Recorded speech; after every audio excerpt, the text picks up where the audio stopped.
কিছু সময় বাণিজ্যিক বিৰতিৰ পিছত আমি উভতি আহিছোঁ আজিৰ অভিমতৰ শেষ অংশলৈ। প্ৰিয় দৰ্শক, আজিৰ অভিমতত এগৰাকী বিশেষ অতিথি কেৰালাৰ কন্নুৰ এয়াৰপোৰ্টৰ যিগৰাকী মুখ্য পৰিচালন বিষয়া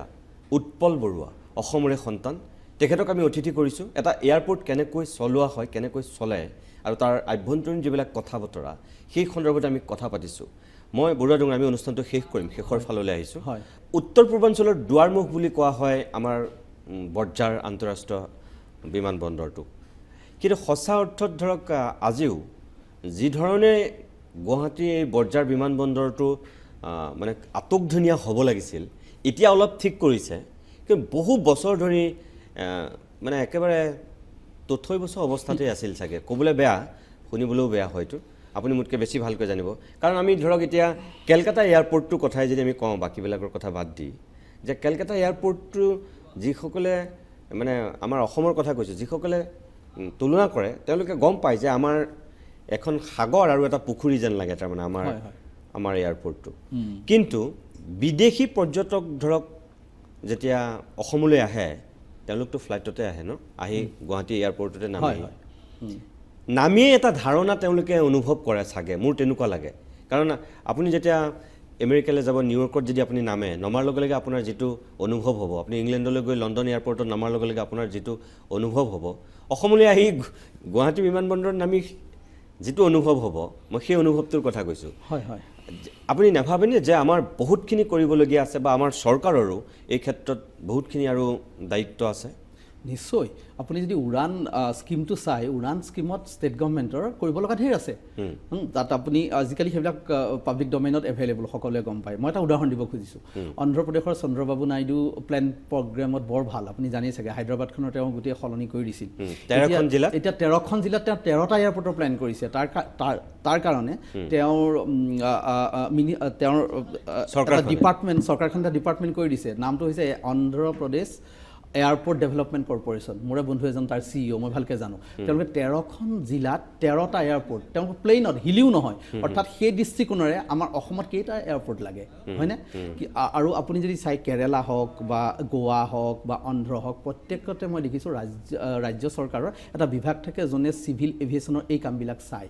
আমাৰ অসমত কোনে চাই, কিন্তু মই এতিয়ালৈকে আজিলৈকেতো আপুনি কোনে চাই আপুনি কেনেকৈ জানিব? আজিলৈকে আমাৰ কিবা বিভাগ আছেনে, নে তেনেকুৱা আমাৰ কিবা দায়িত্বশীল বিষয় আছে? নিশ্চয় বিভাগ আছে, হয়তো আমি কিবা কাৰণে নাজানো, কিন্তু তেওঁলোকে কি কৰি আছে সেইখিনি যদি সকলোৱে জানে, তেতিয়াহ'লে দুই পক্ষৰ বাবে ভাল, নহয় জানো? গতিকে অসম চৰকাৰে কৰিব লগা এয়াৰপৰ্টটোৰ কাৰণে যথেষ্ট আছে। আৰু মোৰ দৃঢ় বিশ্বাস এতিয়া যে ব্যক্তিগতকৰণ হ'ব, ব্যক্তিকৰণ হোৱাৰ পিছত অসম চৰকাৰ, ইয়াৰ ট্যুৰ এণ্ড ট্ৰেভেল, লোকেল এজেঞ্চিবিলাকৰ লগত একেলগ হৈ কাম কৰিব লাগিব এয়াৰপৰ্টটোৰ বিকাশৰ কাৰণে। এই ব্যক্তিগতকৰণ কৰাক লৈ যিটো প্ৰতিবাদ হৈছিল, হয়, তেওঁলোকে যে ব্যক্তিগতকৰণ কৰিবলৈ দিয়া নাছিল, হয়, আৰু বহুতে কৈছিল যে নহয়, এটা এয়াৰপৰ্টৰ উন্নতিৰ কাৰণে ব্যক্তিগতকৰণেই এতিয়া শেষ উপায়, এনেকৈ হ'লে নচলিব। আপুনিতো গম পায় যে চাগে আমাৰ গুৱাহাটী এয়াৰপৰ্টটোৰ কথা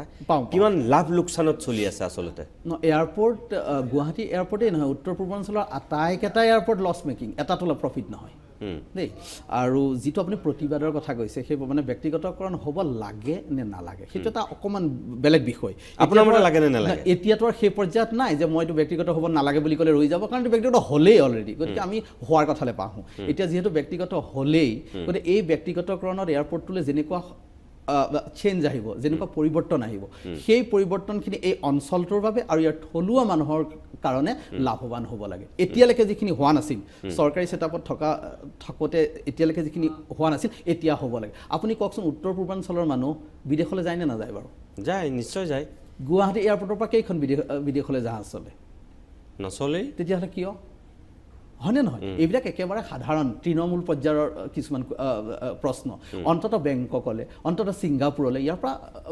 যাব পাৰিব, কানেক্টিভিটি হ'ব লাগে। ইয়াৰ পৰা অন্ততঃ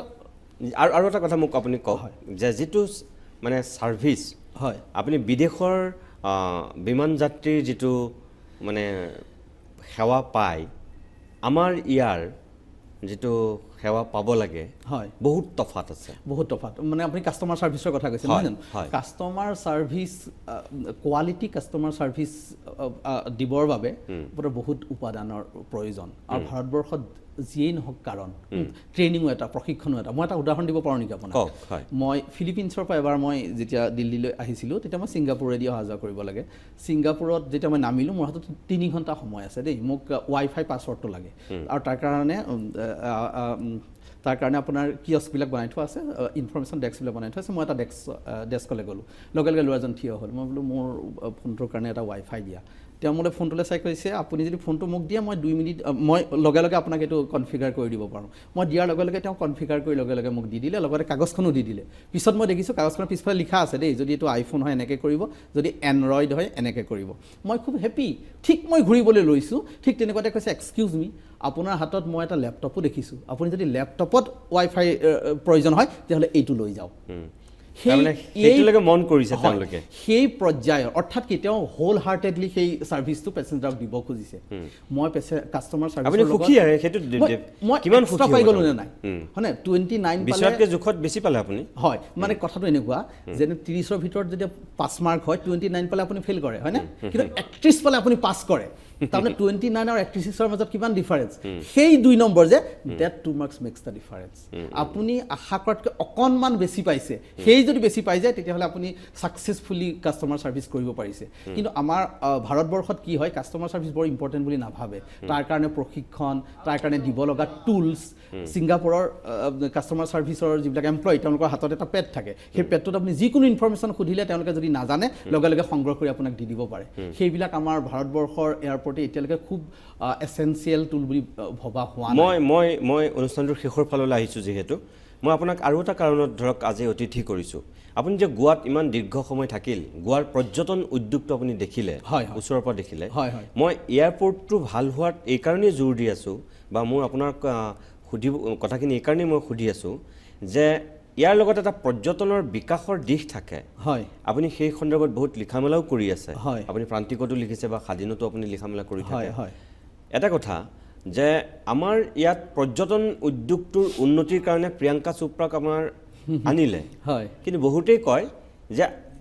গছৰ গুৰিত পানী দিয়াতকৈ আমাৰ চৰকাৰে গছৰ ডালপাতত পানী ছটিয়াইছে গতিকে আপোনাৰ ক'ৰ পৰা গছজোপা ঠিক হ'ব পৰ্যটন উদ্যোগৰ বিকাশৰ কাৰণে যিখিনি কাম আমাৰ কৰিব লাগিছিল ধৰক আমাৰ এয়াৰপৰ্ট ধুনীয়া কৰাকে ধৰি বা ইয়ালে ফ্লাইটৰ যেটো আপুনি এটা এইমাত্ৰ যেটো কথা কৈ আছে যে আন্তঃৰাষ্ট্ৰীয় ফ্লাইট আমাৰ আমি ডাইৰেক্ট আজিলৈকে ছিংগাপুৰে যাব পৰা নাই বাকী বাদেই দিয়ক সুখন ছিংগাপুৰ গতিকে আমি কলকাতা হৈয়ে যাব লগা অৱস্থা এতিয়াও বাহাল আছেই এই যেটো আমাৰ কমিউনিকেশ্যন কানেক্টিভিটি আৰু এই পৰ্যটনৰ বিকাশৰ কাৰণে আমাৰ যেটো সদিচ্ছা কোনটো পৰ্যায়ত আছে বুলি আপুনি অনুভৱ কৰে এজন অসমীয়া সন্তান হিচাপে মই দৃঢ় বিশ্বাস কৰোঁ যে উত্তৰ পূৰ্বাঞ্চলৰ ভৱিষ্যতটো পৰ্যটনৰ ওপৰতে নিৰ্ভৰশীল পৰ্যটনে সলনি কৰি দিব পাৰে কাৰণ তেলৰ পৰা আমাৰ বিশেষ লাভ একো নহ'ল ডুবাই আবুধাবিত আপুনি জানে তেওঁলোক ইমান চহকী হৈছে তেলৰ কাৰণে আমাৰ অসমৰ তলতো তেল আছিল কিন্তু তাৰ কাৰণে আমি চহকী হ'ব নোৱাৰিলোঁ চাহপাতে আমাক চহকী নকৰিলে হয়নে গতিকে এতিয়া এটাই বাচি আছে সেইটো হৈছে আপোনাৰ পৰ্যটন আৰু পৰ্যটনৰ বাবে এয়াৰপৰ্টটো আটাইতকৈ বেছি ইম্পৰ্টেণ্ট আপোনাৰ যদি গুড কানেক্টিভিটি নাই 2012 চনত গুজৰাটত এটা ৰিচাৰ্চ হৈছিলে কোনোবা এখন বিশ্ববিদ্যালয়ে ৰিচাৰ্চ কৰিছিলে মই স্বাধীনত লিখিছোঁ আৰু সেই তাত পাইছিলে যে প্ৰথম connectivity and last mile connectivity কোনোবা আহি ধৰি লওক আপুনি গুৱাহাটী এয়াৰপৰ্টত পালেহি কিন্তু গুৱাহাটী এয়াৰপৰ্টৰ পৰা আপুনি কাজিৰঙালৈ কেনেকৈ যাব বা কোনোবা এখন ঠাইলৈ কেনেকৈ যাব that is called last mile connectivity very important যিটো মই দেখিছিলোঁ আপোনাৰ গোৱাত আপুনি বিশ্বাস কৰিব পাৰেনে গোৱা চৰকাৰে কেন্দ্ৰীয় চৰকাৰৰ লগ লাগি টেক্সি ড্ৰাইভাৰকো ট্ৰেইনিং দিয়ে আপোনাৰ হোটেলত কাম কৰা যে কৰ্মচাৰীবিলাক তেওঁলোককো ট্ৰেইনিং দিয়ে চৰকাৰী খৰচত কাৰণ তেওঁলোকে জানে যে তেওঁলোকৰ মূল অৰ্থনৈতিক ভেটিটো হৈছে আপোনাৰ পৰ্যটন নহয় জানো ঠিক তেনেকৈ প্ৰথমতে প্ৰিয়ংকা চোপ্ৰাৰ কথা যে ক'লে প্ৰিয়ংকা চোপ্ৰাকো লাগিব কিন্তু দেই একেবাৰে নালাগে বুলি ক'ব নোৱাৰি কিন্তু তেওঁক 1 নম্বৰতে নালাগে 1 নম্বৰতে আপুনি যদি কোনোবা অতিথিক যদি আপোনাৰ ঘৰলৈ আহে আপোনাৰ প্ৰথম কৰ্তব্য তেওঁ আহি ক'ত বহিব কি চাব কি খাব সেইখিনি ঠিক কৰি লওক সেইখিনি ঠিক কৰি লোৱাৰ পিছত আপুনি পৰ্যটকক নিমন্ত্ৰণ কৰিব নহয় জানো গতিকে পৰ্যটকক নিমন্ত্ৰণ কৰা কামটো 1 নম্বৰত হ'ব নালাগে 1 নম্বৰত হ'ব লাগে ইয়াৰ যিটো ইনফ্ৰাষ্ট্ৰাকচাৰ পৰিকাঠামো সেইটোৰ বিকাশ হওক আপুনি এটা কথা কওকচোন শুনিবলৈ হয়তো অকণমান বেয়া লাগে কিন্তু গুৱাহাটীৰ পৰা আপুনি যোৰহাটলৈ বা গুৱাহাটীৰ পৰা আপুনি বিশ্বনাথ চাৰিআলি যদি যাত্ৰা কৰে ৰাস্তাত যদি আপোনাৰ নেচাৰেল কলৰ প্ৰয়োজন হয় আপোনাৰ ভাল এটা শৌচাগাৰ পোৱা নাযায় পায়নে বাৰু ক'ৰবাত নাপায় হয় নহয় এইবিলাক হৈছে আপোনাৰ গোটেই পৰিকাঠামো বা আপোনাৰ ইনফ্ৰাষ্ট্ৰাকচাৰ ৰিলেটেড কথা সেইখিনি প্ৰয়োজন আপুনি যদি সেই ৰিচাৰ্চটোত কি কৈছিল জানে উপযুক্ত স্নানাগাৰৰ অভাৱটো হৈছে 3 নম্বৰ অবষ্টেকল অৰ্থাৎ এখন ঠাইৰ পৰ্যটনৰ বিকাশৰ কাৰণে যদি উপযুক্ত স্নানাগাৰ নাই কোনেও হয়তো গুৰুত্বই নিদিব নহয় জানো টুৰিষ্ট নাহে পৰ্যটক নাহে